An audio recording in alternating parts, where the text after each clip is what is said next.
श्री ब्रह्मा, विष्णु, महेश, तीनों ही देवों में देवों के देव महादेव ही ऐसे हैं जो अपने भक्तों की मनोकामनाएं बहुत शीघ्र ही सुनते हैं एवं पूरी करते हैं।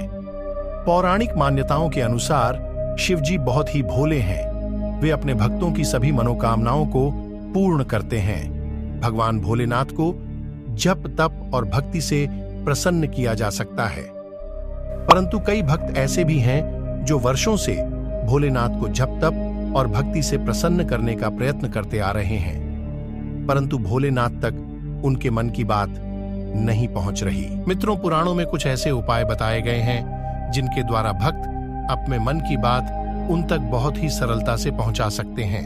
नमस्कार दोस्तों, मैं अथर्व तिवारी आप सभी के सामने पुनः एक बार उपस्थित हूँ एक और नई कहानी लेकर। तो चलिए शुरू करते हैं। इन आसान तरीकों से महादेव तक पहुंचाएं अपनी मनोकामना। पहला उपाय, नंदीश्वर। नंदीश्वर जी हाँ मित्रों, आप सभी ने शिवजी के मंदिर के बाहर उनके परम भक्त और उनकी सवारी नंदी को विराजमान अवश्य ही देखा होगा। पूरे विश्व में ऐसा कोई शिव मंदिर नहीं है जिनके प्रवेश द्वार पर नंदेश्वर विराजमान ना हो। पुराण में वर्णित कथा के अनुसार शिवजी ने स्वयं नंदी की भक्ति और कर्म निष्ठा से प्रसन्न होकर उन्हें यह वरदान दिया था, जो भी भक्त अपनी प्रार्थना नंदी के कानों में कहेगा वह प्रार्थना शिवजी तक अवश्य पहुंचेगी और शिवजी उस प्रार्थना को प्राथमिकता देंगे।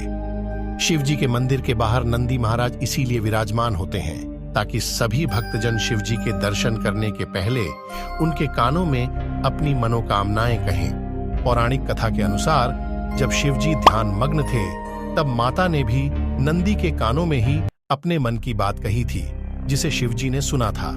यदि आप भी चाहते हैं कि आपकी प्रार्थना शिवजी तक अतिशीघ्र पहुंचे, तो आप जब भी शिवजी के मंदिर जाएं, तो मंदिर में प्रवेश करने से पहले मंदिर के बाहर विराजमान नंदी के कानों में अपनी प्रार्थना अवश्य कहें, परंतु यह प्रार्थना अनर्गल नहीं होनी चाहिए, अन्यथा शिवजी क्रोधित हो जाएंगे। दूसरा उपाय, हर हर महादेव जप शिवजी को प्रसन्न करने का। दूसरा उपाय है नाम है जप। मित्रों, शिवजी को नाम जाप द्वारा बड़ी ही सरलता से प्रसन्न किया जा सकता है। अपने मन की बात उन तक पहुंचाई जा सकती है।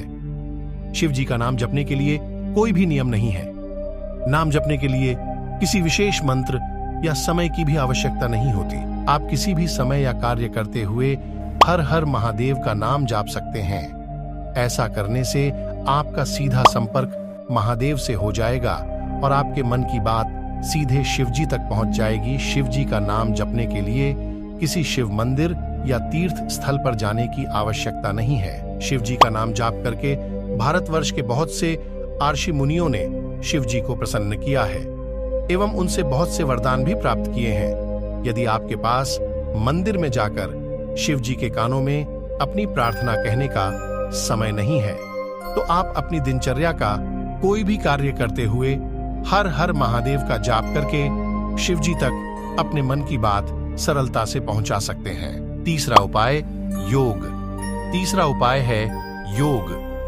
कोई भी मनुष्य योग करके शिवजी से सीधा संपर्क साध सकता है, क्योंकि शिवजी यानी देवों के देव महादेव योग योगेश्वर हैं। उनके द्वारा ही योग की उत्पत्ति हुई है, परंतु योग द्वारा शिवजी तक अपने मन की बात पहुंचाना सरल नहीं है, बहुत कठिन है, क्योंकि उपनिषदों में बताया गया है कुंडली जागरण करके ही शिवजी तक अपने मन की बात पहुंचाई जा सकती है। कुंडली जागरण करना भले ही कठिन है, परंतु असंभव बिल्कुल भी नहीं है। योग करके मनुष्य शिवजी तक अपने मन की बात तो पहुंचा ही सकता है, साथ ही साथ उसके और भी लाभ हैं, जैसे मनुष्य का मन शांत रहता है, जिसके कारण से वे और अधिक ज्ञान प्राप्त कर सकता है एवं उसका शरीर भी स्वस्थ रहता है। आप सभी इन तीनों उपायों द्वारा शिवजी को बड़ी ही सरलता से प्रसन्न कर सकते हैं एवं उन तक अपने मन की प्रार्थना या बात पहुंचा सकते हैं। तो फिर देर किस बात की, अभी जाए और अपने आराध्य के मन